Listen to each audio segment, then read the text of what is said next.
Bersama saya Aida Nayan dalam rentasan berita edisi 1008 dan antara paparan utama. Mengapa perlu turun mengundi? Zalimnya SOP 2 darjat.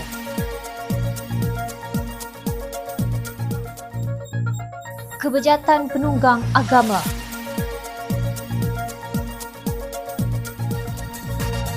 Calon Ketua Menteri UMNO takut debat.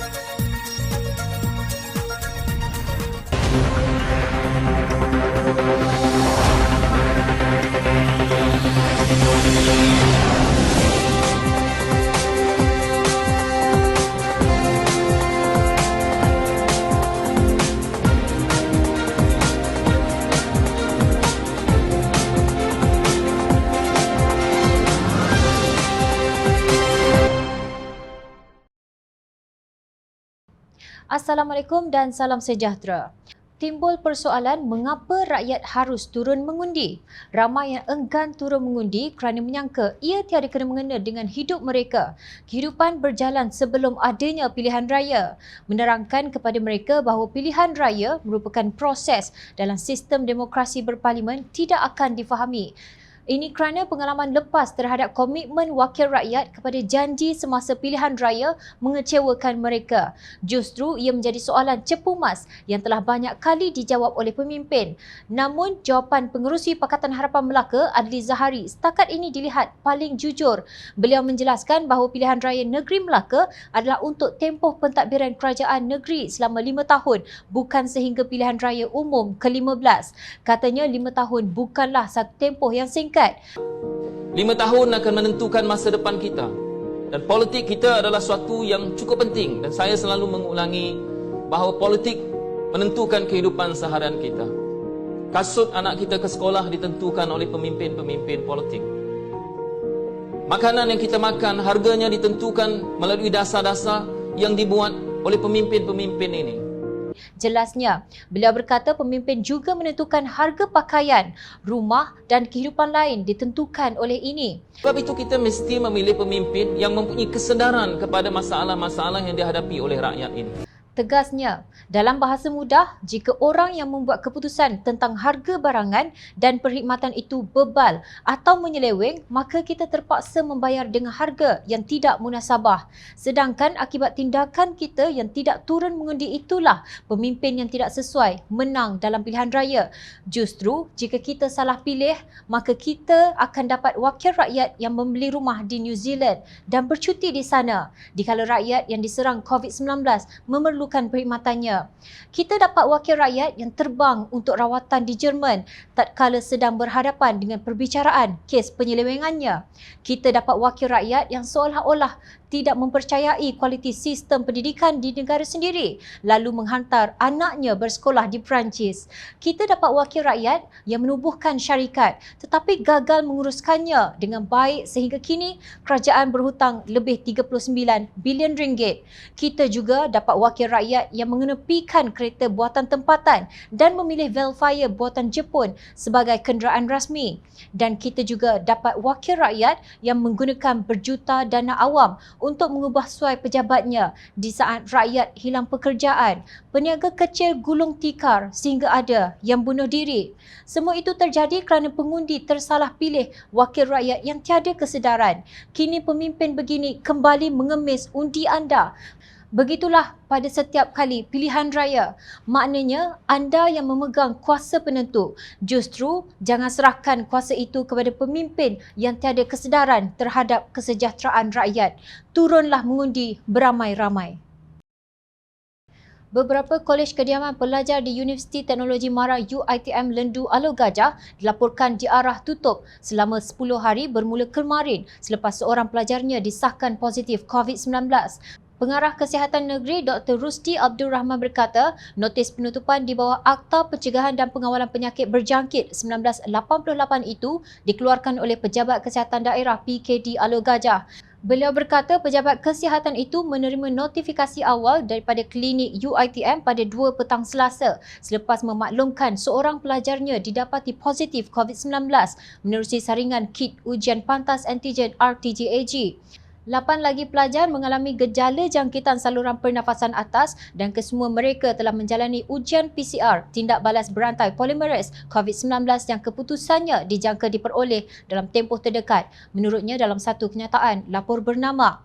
Beberapa laporan di media sosial menyatakan bahawa pelajar terbabit telah menghadiri program kepimpinan anjuran sebuah badan bukan kerajaan dan parti politik dari 3 hingga 7 November lepas di sebuah resort yang turut disertai kira-kira 45 orang lagi membabitkan pelbagai cawangan UiTM.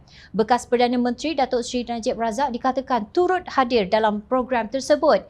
Menurut portal online Malaysia Now, program tersebut dianjurkan Badan Bukan Kerajaan, Pertubuhan Sukarelawan Jalinan Nasional Sarjana di bawah kelolaan calon Barisan Nasional di kerusi Dewan Undangan Negeri RIM, Khaidirah Abdul Zahar, yang juga pengarah kepada Sarjana. Satu surat jemputan yang dilihat Malaysia Now menyebut bahawa tujuan program tersebut diadakan ialah bagi mempersiap potensi pemimpin pelajar.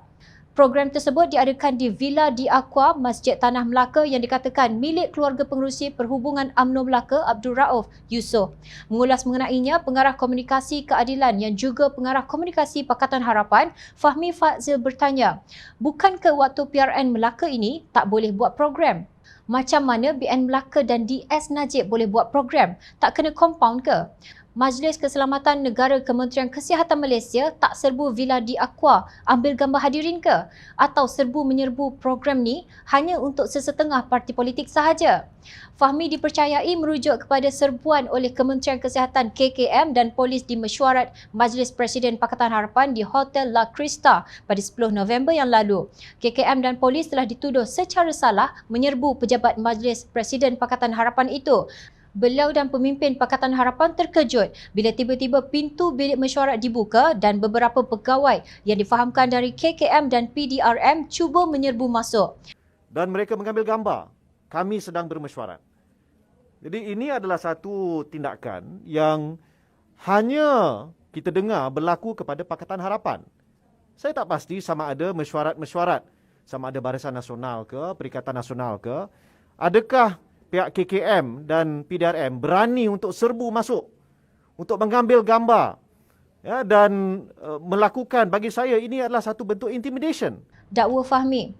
Fahmi berkata 3 ahli majlis yang kebetulan menganggotai Jawatankuasa Pengurusan Pandemik COVID-19 Kerajaan Pusat, Datuk Seri Saifuddin Nasution, Datuk Seri Salahuddin Ayub dan Lim Guan Eng menjelaskan peraturan kerajaan membenarkan parti politik mengadakan mesyuarat. Jadi persoalannya, kenapa setengah parti seperti dituju, seperti dikenakan satu tindakan SOP yang lebih ketat berbanding dengan parti-parti yang lain? Soal Fahmi semasa sidang medianya di lobi Parlimen. Fahmi mempersoal sama ada tindakan yang sama iaitu serbuan dilakukan kepada Barisan Nasional dan Perikatan Nasional. Beliau juga mendakwa ahli parti yang memakai logo parti yang menghantar risalah dan makan di restoran turut disergah. Jadi persoalannya dalam merangka dan melaksanakan SOP ini, dalam keadaan kita dah masuk fasa 4, apakah virus yang kita nak tangani? Adakah virus itu COVID-19? Ataupun adakah virus itu sebenarnya demokrasi? Bidas Fahmi. Daripada kenyataan Fahmi dan peristiwa Villa di Aqua dan Hotel La Crista jelas menunjukkan bahawa wujud SOP 2 darjat. Jom Channel melihat peristiwa ini bukan kerana pegawai tidak berpijak di bumi yang nyata, tetapi kerana ada pihak yang takut jika Pakatan Harapan kembali memenangi pilihan raya negeri Melaka. Semakin keras penindasan terhadap Pakatan Harapan dengan segala larangan yang tidak munasabah, semakin jelas persepsi rakyat bahawa ada cubaan untuk menghalang kebenaran. Lebih-lebih lagi apabila berlaku SOP 2 darjat. Sama-samalah kita hayati amaran dari Allah Subhanahu Wa Taala dalam surah Ali Imran ayat 188 dan menginsafinya. Jangan sekali-kali engkau menyangka bahawa orang yang bergembira dengan apa yang mereka telah lakukan dan mereka pula suka dipuji dengan apa yang mereka tidak lakukan.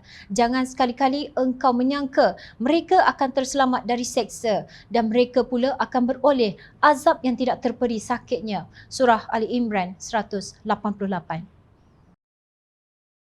Presiden PAS Datuk Seri Abdul Hadi Awang mengulangi beberapa kenyataan sebelum ini bahawa satu sejarah telah dicipta apabila berjaya mengambil alih Kerajaan Persekutuan secara aman dan demokratik daripada Kerajaan Pakatan Harapan.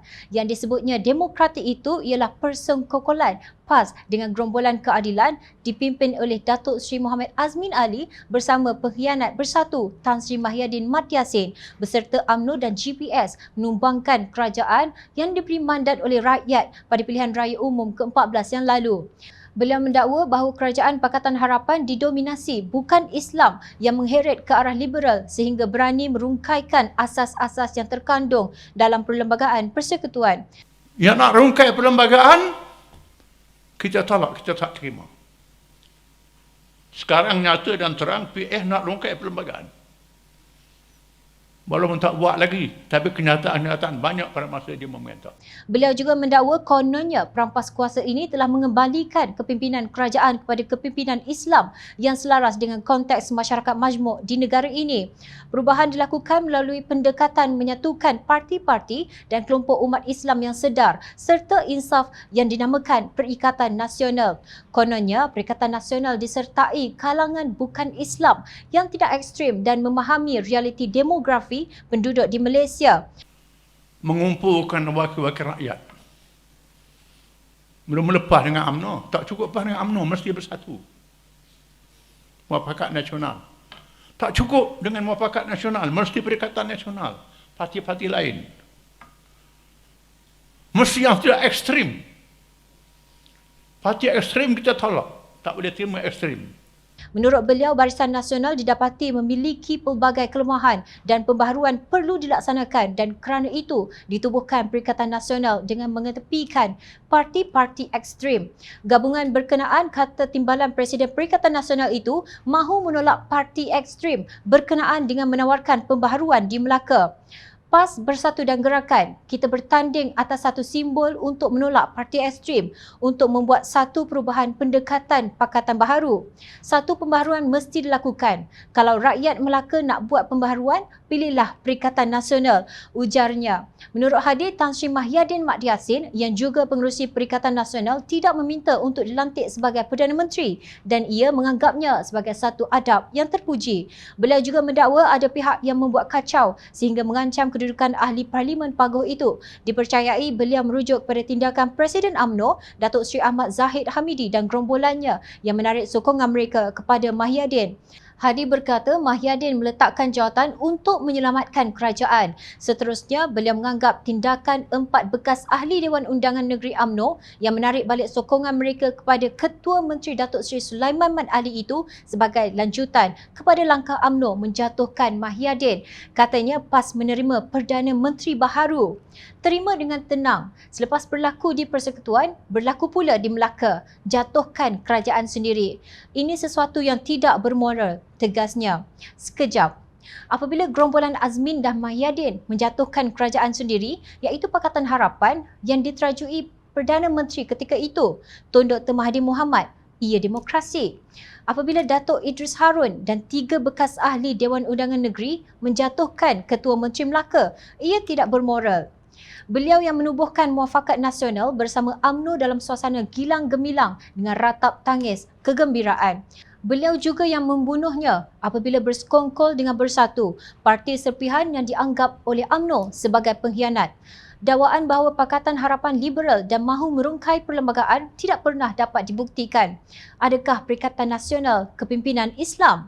Cabutan khas nombor ekor yang Kerajaan Pakatan Harapan telah turunkan kepada 8 kali setahun kembali kepada 22 kali bagi 3 syarikat judi di negara ini dalam pentadbiran Perikatan Nasional yang disokong PAS. Kebejatan apakah ini? PAS ke hulu ke hilir kononnya memperjuangkan Islam. Perikatan Nasional kerajaan yang berasaskan Scheme of Things menerusi habuan jawatan menteri dan timbalan menteri serta kedudukan dalam GLC adalah kerajaan yang gagal. Tindakan Perikatan Nasional ini tiada kena-mengena dengan Islam walaupun didukung oleh Presiden PAS. Hakikatnya PAS, Parti Penunggang Agama. Pengerusi Pakatan Harapan Melaka Adli Zahari menyambut baik cadangan untuk berdebat bersama calon-calon ketua menteri dari parti-parti yang bertanding dalam pilihan raya negeri Melaka. Menurutnya, beliau sudah menerima beberapa jemputan untuk mengadakan debat berhubung dasar Pakatan Harapan dan bersedia untuk menyertainya. Dan insya-Allah kita Pakatan Harapan memang bersedia untuk menyalurkan pandangan-pandangan kita melalui dasar-dasar kita di media-media arus perdana. Dan dalam masa yang sama, saya yakin bahawa melalui demokrasi yang matang dan demokrasi yang lebih terbuka, demokrasi yang berasaskan pengetahuan ini, memanglah kita tahu bahawa bila kita membincangkan persoalan-persoalan berkaitan dengan rakyat, berkaitan dengan dasar-dasar kerajaan itu, memang ianya adalah satu perbincangan yang baik. Katanya dalam satu rakaman video yang disiarkan di Facebooknya pagi tadi. Beliau menegaskan bahawa Pakatan Harapan sentiasa terbuka untuk membincangkan, membahas atau memperdebatkan isu-isu yang berkaitan dengan negeri Melaka. Beliau juga yakin melalui sistem demokrasi yang terbuka, rakyat akan mendapat lebih banyak maklumat.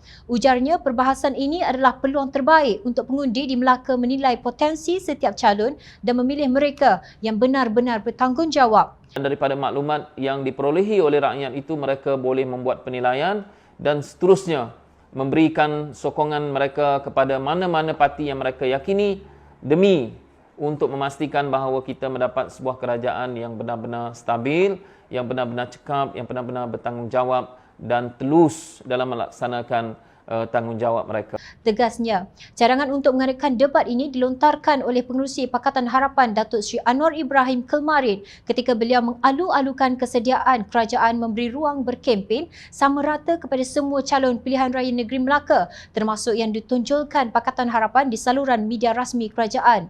Lantaran itu, saya mencadangkan agar satu debat terbuka dianjurkan antara calon-calon ketua menteri dari PH, BN dan PN yang bertanding di Melaka. Saya yakin langkah ini adalah wahana terbaik dalam melonjak nama Malaysia sebagai contoh negara demokrasi yang sihat dan matang. Tegas Anwar, bagaimanapun calon ketua menteri Melaka Barisan Nasional Datuk Seri Sulaiman Mat Ali menolak cadangan Anwar itu. Menurut laporan Malaysia kini, Sulaiman lebih berminat untuk memberi tumpuan kepada kempen PRN yang hanya berbaki 7 hari. Tak payahlah, kita habiskan pilihan raya ni dululah. Kita tumpukan dulu kerja yang ada ni. Katanya seperti dipetik Malaysia kini. Adli adalah Ketua Menteri Melaka yang dijatuhkan oleh gerombolan Sulaiman menerusi 4 orang ahli Dewan Undangan Negeri yang melompat susulan langkah Sheraton pada hujung Februari 2020. Malangnya, beliau didakwa sebagai boneka pengerusi perhubungan UMNO Negeri Melaka, Datuk Seri Abdul Rauf Yusof oleh bekas Ketua Menteri terdahulu, Datuk Seri Idris Harun. Terdahulu, Menteri Komunikasi dan Multimedia Tan Sri Anwar Musa dilaporkan berkata kerajaan bersedia menimbang untuk memberi ruang kepada calon pilihan raya negeri Melaka, termasuk daripada pembangkang untuk berkempen menerusi saluran televisyen dan radio rasmi kerajaan. Tak sangka, menakut rupanya Panglima Perang Parti berlambangkan keris terhunus ini. Nampaknya beliau hanya berani ketika berada di dalam gerombolannya, tetapi takut berhadapan dengan lawan. Jom Channel mengucapkan tahniah kepada Adli kerana telah diberi kemenangan walkover oleh Sulaiman. Di sini, Jom Channel meminjam warisan Melayu Melaka yang terkenal menerusi lagu Dondang Sayang Yang Syahdu dengan menitipkan sebuah pantun. Apa guna kepok di ladang kalau tidak berisi padi? Apa guna keris di pinggang kalau debat pun tidak berani? Ingat, rakyat sentiasa memerhati. Teruskan bersama kami di Jom Channel dan layari portal jomchannel.net untuk mendapatkan berita politik tanah air. Saya Aida Nayan, terima kasih. Assalamualaikum dan salam sejahtera.